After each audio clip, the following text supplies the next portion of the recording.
वो सरदार पटेल ही थे जिन्होंने सारी चीजों को ठुकराकर सर्वप्रथम राष्ट्र सर्वप्रथम के सिद्धांत को चरितार्थ कर हैदराबाद पुलिस एक्शन की डिजाइन की और उसको खून का कतरा बहाए बगैर निजाम के रजाकारों की सेना को सरेंडर कराने का साहस दिखाया।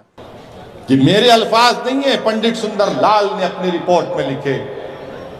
पंडित सुंदरलाल ने लिखा कि हमने कई बौलियां ऐसी देखी जहां पर औरतों की लाशें थीं और हमने इन लाशों में यह भी देखा कि एक मां के सीने से लपटे हुए मासूम बच्चे भी थे जब बौलियों से लाशों को निकाला गया था।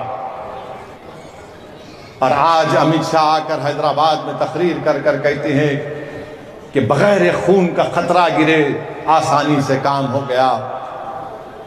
अमित शाह, आप झूठ कह रहे हैं। जिस तरह पंडित नेहरू ने 18 सितंबर 1948 में ऑल इंडिया रेडियो से अपने खिताब में झूठ कहा था कि बगैर खून का खतरा गिरे सब चीज आसानी से हो गई। पंडित सुंदरलाल की रिपोर्ट नेहरू की झूठ को साबित करती है। पंडित सुंदरलाल की रिपोर्ट मौजूदा होम मिनिस्टर अमित शाह के झूठ को साबित करती है।